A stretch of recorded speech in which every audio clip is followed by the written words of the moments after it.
অধ্যায় অপর শিশুর সহচর্য। পিতামাতা এবং শিক্ষক কিভাবে নিজেদের চেষ্টায় শিশুর চরিত্র গঠনে সহায়তা করিতে পারেন এ পর্যন্ত তাহাই আলোচনা করা হইয়াছে। কিন্তু অনেক কিছু আছে যাহা অপর শিশুর সাহায্য ব্যতীত বিকাশ করা যায় না। শিশুর বয়োবৃদ্ধির সঙ্গে সঙ্গে সঙ্গীর প্রয়োজনও বাড়িতে থাকে। বাস্তবিক বিশ্ববিদ্যালয়ে অধ্যয়নকালে ছাত্রের সতীর্থ সঙ্গীর যত প্রয়োজন এমন আর কোনো সময় নয়। শিশুর প্রথম বৎসরে প্রথম কয়েক মাসে অন্য শিশুর কোনো প্রয়োজনই হয় না।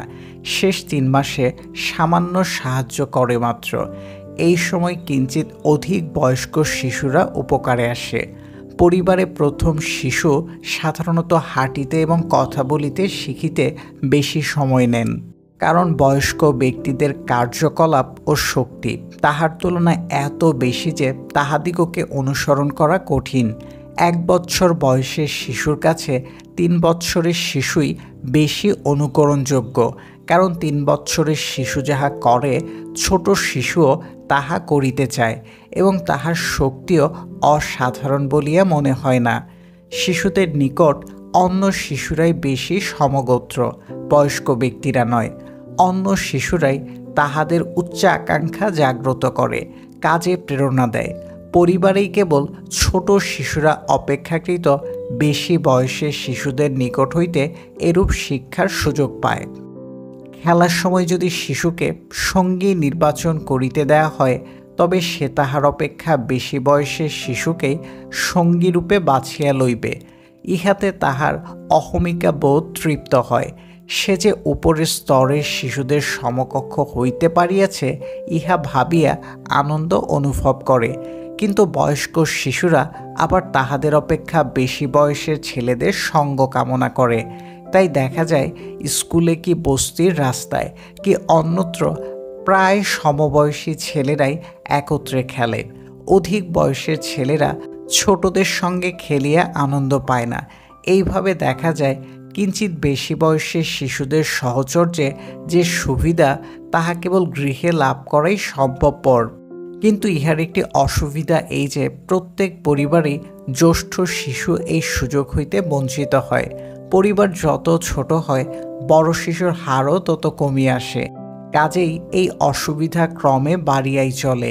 নার্সারি স্কুলে শিক্ষা দ্বারা শিশুদের অপর শিশুর সহচর্য লাভের অভাব পূরণ না করিলে ছোট পরিবার শিশুদিগের শিক্ষায় ও আত্মবিকাশে অসুবিধাই সৃষ্টি করে। নার্সারি স্কুলে উপযোগিতা কি এ সম্বন্ধে পরে এক অধ্যায়ে আলোচনা করা হইবে। বেশি বয়সী শিশুর উপকারিতা। শিশুর ক্রমবিকাশে সহায়তা করার জন্য বেশি বয়সী কম বয়সী অপর শিশুদের প্রয়োজন আছে। স্কুলে বা অন্যত্র সমবয়সী শিশুরাই একত্র হইয়া খেলাধুলা করে। গৃহেই প্রথমোক্ত 2 প্রকার শিশুর সহচর্য সীমাবদ্ধ থাকে। বেশি বয়সী শিশুরা ছোটদের সম্মুখে এমন এক আদর্শ তুলিয়া ধরে যাহা তাহাদের পক্ষে অর্জন করা সম্ভব। শিশুরা যাহাতে তাহাদের বড়দের খেলায় যোগদানের যোগ্য হইতে পারে সেই জন্য প্রাণপণে চেষ্টা করে। বেশি বয়সী শিশুরা ছোটদের সঙ্গে খেলিতে স্বাভাবিকভাবে খেলে, কোনো প্রকার ভান করে না। কিন্তু বয়স্ক ব্যক্তিরা সেইরূপ করিতে পারে না।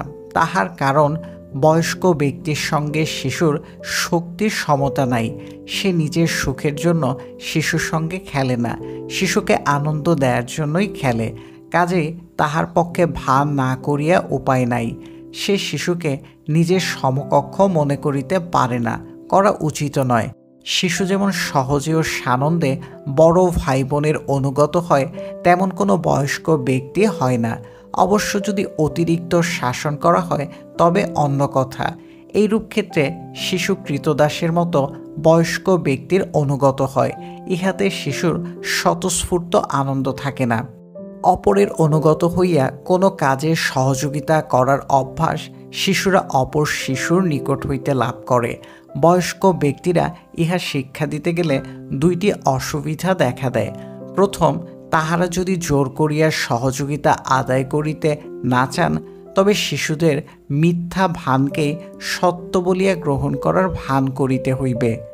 সহযোগিতা তাহার সত্য হোক আর মিথ্যাই হোক, তাহার যে কোনো মূল্য নাই বা তাহা যে সর্বদা বর্জনীয় এমন কথা বলিতেছি না। বেশি বয়সী ও কম বয়সী শিশুর মধ্যে যে সহযোগিতা থাকে তাহা যেমন স্বাভাবিক ও স্বতঃস্ফূর্ত, বয়স্ক ব্যক্তির সঙ্গে ছোটদের সহযোগিতায় তেমন সম্ভবপর নয়। এইরূপ অবস্থায় উভয় পক্ষ বহুক্ষণ সানন্দের সহযোগিতা করিতে পারে না। বাল্য, কৈশোর, যৌবন সকল অবস্থাতেই কম বয়সীদের শিক্ষাদান ব্যাপারে কিছু বেশি বয়সীর যথেষ্ট প্রভাব বিদ্যমান থাকে। এই শিক্ষাশ্রেণীর পাঠদান হইতে স্বতন্ত্র ইহা কাজের সময়কার বাহিরের শিক্ষা। কিছু বেশি বয়সী ছেলে বা মেয়ে তাহাদের অপেক্ষা কিছু কম বয়সীর উচ্চাকাঙ্ক্ষা জন্মায় ও কর্মপ্রেরণা দান করে। ছোটদের কোনো কঠিন সমস্যা তাহারা বয়স্ক ব্যক্তিদের তুলনায় ভালোভাবে বুঝাইয়া দিতে পারে, কারণ তাহারা নিজেরাও এ সমস্যার সমাধান করিয়া বিষয়টি অধিগত করিয়াছে এবং সেই জন্যই তাহারা ছোটদের অসুবিধা ভালোভাবে বুঝিতে পারে ও তাহা দূর করিবার উপায় দেখাইতে পারে। বিশ্ববিদ্যালয়ে অধ্যয়নকালে আমি আমার অপেক্ষা কিঞ্চিত বয়োজ্যেষ্ঠদের নিকট হইতে এমন অনেক কিছু শিখিয়াছিলাম, যাহা প্রবীণ জ্ঞানবৃদ্ধ অধ্যাপকদিগের নিকট হইতে শিখিতে পারিতাম না। যেখানে বিশ্ববিদ্যালয়ের সামাজিক জীবনে ছাত্রদের বয়সের তারতম্য ভিন্ন ভিন্ন কঠিন স্তর সৃষ্টি করে না, অর্থাৎ বয়সের পার্থক্য থাকিলেও ছাত্রগণ পরস্পরের সঙ্গে আন্তরিকভাবে মেশে এবং ভাবের বিনিময় করে। সেখানেই বেশি বয়সীদের প্রভাব কম বয়সীদের সুফল প্রদান করে, কিন্তু যেইখানেই বেশি বয়সী ছাত্ররা কম বয়সীদের সঙ্গে মেলামেশাকে মর্যাদা হানিকর মনে করে, সেইখানেই এইরূপ ফল লাভের সম্ভাবনা নাই। ছোট ছোট ছেলে মেয়েদের বিশেষ করিয়া 3 হইতে 6 বৎসর বয়স্কদের প্রয়োজনীয়তা আছে। তাহারা কিঞ্চিত বেশি বয়সীদের কতগুলি নৈতিক গুণ বিকাশে সহায়তা করে। শিশু যখন বয়স্ক ব্যক্তিদের সঙ্গে থাকে তখন যে গুণগুলি দুর্বলের সঙ্গে আচরণে বিকাশ লাভ করে সেইগুলি আত্মপ্রকাশের সুযোগ পায় না। শিশুকে শেখানো দরকার তাহার ছোট ভাই বোনদের জিনিস কাড়িয়া লইতে নাই। ছোট কেহ হঠাৎ যদি অনিচ্ছাকৃতভাবে তাহার ইটের খেলনাঘর ভাঙিয়া ফেলে তবে অত্যধিক রাগ দেখাইতে নাই। তাহার অব্যবহৃত খেলনা যদি অন্য কেহ চায় তবে জমাইয়া না রাখিয়া দেওয়াই ভালো, ইত্যাদি।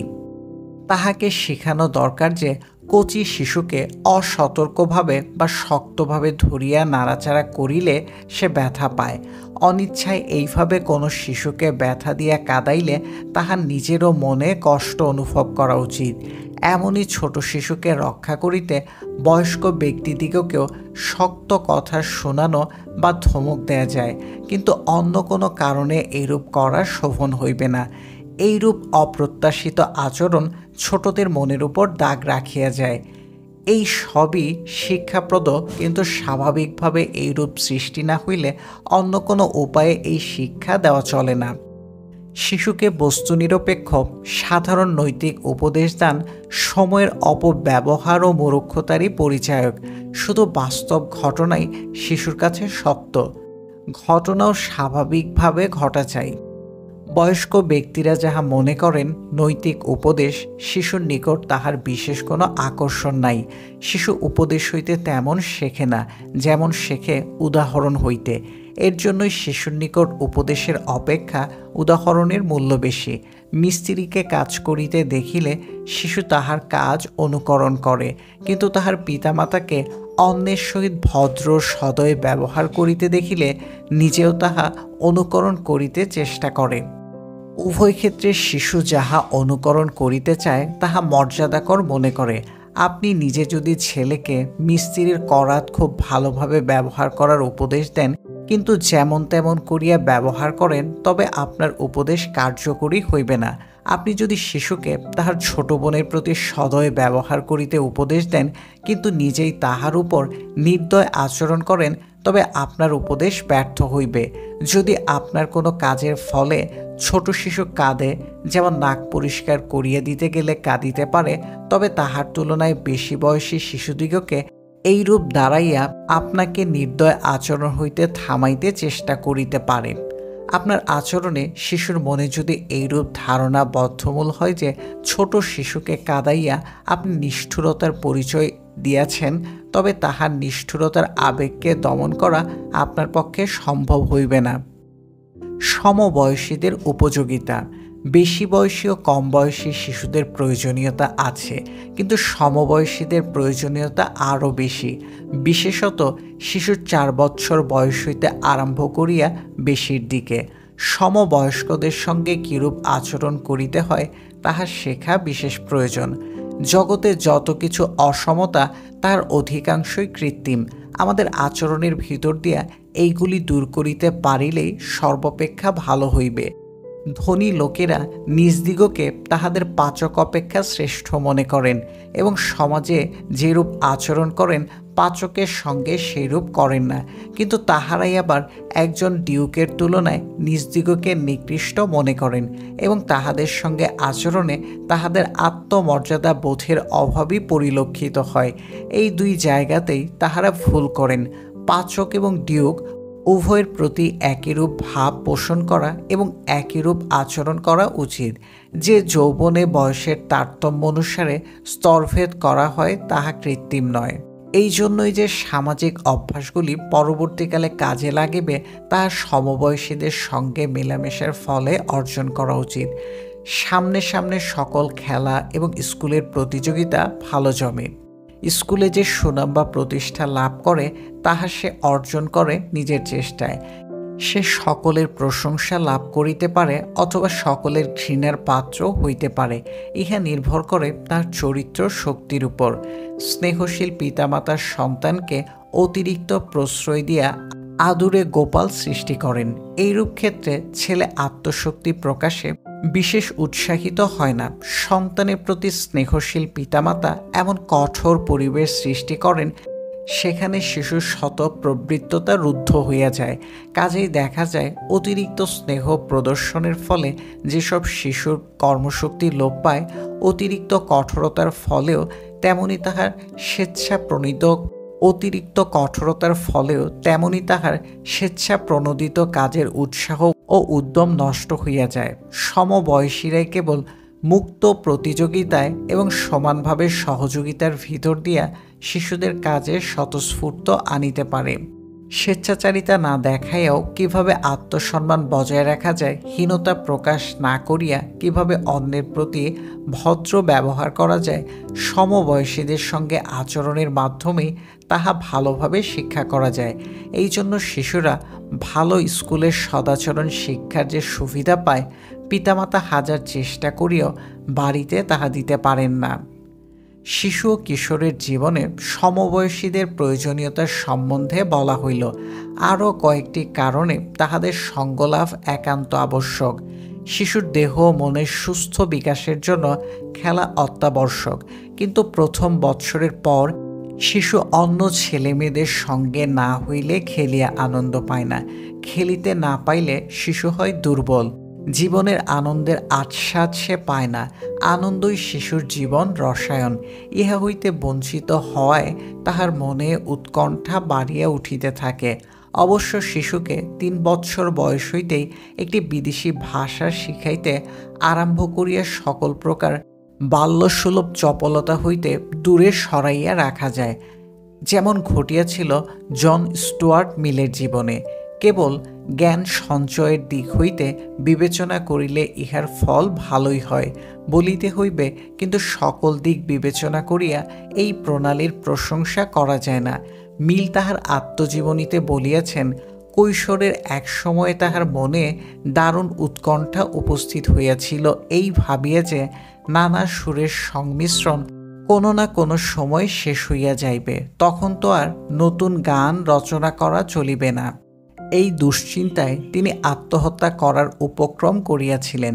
ইহা স্পষ্টই বোঝা যায় যে এই ধরনের মানসিক আলোড়ন স্নায়বিক দুর্বলতারই পরিচায়ক। মিলের পিতাও একজন বিখ্যাত দার্শনিক ছিলেন, কিন্তু পিতার দার্শনিক মত যে কোথাও ভুল হইতে পারে পুত্র তাহা চিন্তাই করিতে পারিতেন না। তাহার মানসিক দাস্যতা এইভাবে তাহার বিচার শক্তির মূল্য অনেক হ্রাস করিয়া দিয়াছিল। সুস্থ এবং স্বাভাবিক অবস্থার মধ্য দিয়া যৌবনে উপনীত হইলে হয়তো মিল আরও বেশি সতেজ বুদ্ধি ও অধিকতর মৌলিকতার অধিকারী হইতেন। আর যাহাই হোক, জীবন উপভোগ করার শক্তি তিনি নিশ্চয়ই অনেক বেশি মাত্রায় লাভ করিতে পারিতেন। আমি নিজেও 16 বৎসর বয়স পর্যন্ত সমবয়সীদের সঙ্গ সাধারণ আনন্দ হইতে বঞ্চিত হইয়া নিঃসঙ্গভাবে লালিত হইয়াছিলাম। মিল যেরূপ বর্ণনা করিয়াছেন, কৈশোরে আমারও ঠিক ঐরূপ অবস্থা মনে আসায় আমিও আত্মহত্যার ইচ্ছা করিয়াছিলাম। আমার মনে হইয়াছিল গতি বিজ্ঞানের নিয়মানুসারে দেহ চালিত হইতেছে, ইচ্ছা বলিয়া কোনো কিছু নাই, ইহা নিছক ভ্রান্তি মাত্র। এই চিন্তা দুশ্চিন্তার আকার ধারণ করিয়া আমার আত্মহত্যার বাসনা জাগিয়াছিল। পরে সমবয়সীদের সঙ্গে মেলামেশা করার সময় বুঝিলাম কাহারও সঙ্গে আমার মতের বনিবনা হয় না। আমার চিন্তা ও ভাবনার পরিবর্তন হইয়াছে কিনা, কত দূরেই বা আমি আগের মতোই আছি তাহা আমার পক্ষে বলা সম্ভবপর নয়। সমবয়সীদের সঙ্গে মেলামেশার সপক্ষে সব রকম যুক্তি প্রয়োগ করার সত্ত্বেও ইহা স্বীকার করিতে হইবে যে কতক বালক বালিকাকে স্কুলে পাঠানো উচিত নয়। ব্যক্তি হিসেবে ইহাদের মধ্যে অসাধারণত্ব থাকিতে পারে। কোনো বালকের যদি দৈহিক দুর্বলতার সঙ্গে অস্বাভাবিক মানসিক শক্তি থাকে, তবে সে সাধারণ সঙ্গীদের সহিত খাপ খাওয়াইয়া চলিতে নাও পারে। হয়তোবা সঙ্গীরা খেপাইয়া উত্ত্যক্ত করিয়া তাহাকে পাগল করিয়া দিতে পারে। অসাধারণ মানসিক শক্তি অনেক সময় পাগলামির পর্যায়ে পড়ে। এইরূপ ক্ষেত্রে অস্বাভাবিক মনীষা সম্পন্ন বালকের জন্য পৃথক ব্যবস্থা অবলম্বন করা বাঞ্ছনীয়। প্রথমে বালকের অস্বাভাবিক অনুভূতিশীলতার কারণ অনুমান করিয়া ধৈর্য যত্নের সহিত ইহা নিরাময় করার চেষ্টা করিতে হইবে। বালক যাহাতে অত্যাচারিত না হয়, সেই দিকে বিশেষ লক্ষ্য রাখা আবশ্যক। আমার মনে হয় শৈশবে শিশুর শিক্ষার ত্রুটির মধ্যে ইহার কারণ খুঁজিয়া পাওয়া যাইবে। শৈশবে কুশিক্ষার ফলে পরিপাক ক্রিয়ার ব্যাঘাত অথবা স্নায়ুর বিকলতা ঘটা অসম্ভব নয়। শৈশবে যথোপযুক্তভাবে এবং বিজ্ঞতার সহিত লালন পালন করিলে অধিকাংশ শিশুই সুস্থ সবল স্বাভাবিক রূপে বাড়িয়া ওঠে।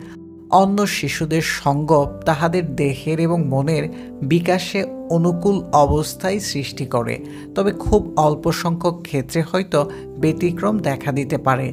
যেমন দেখা যায় প্রতিভাবানদের জীবনে। এইরূপ অবস্থায় অসাধারণ বালককে বরং স্কুলে না পাঠাইয়া নিরিবিলিতে আত্মবিকাশের বন্দোবস্ত করিয়া দেওয়া উচিত।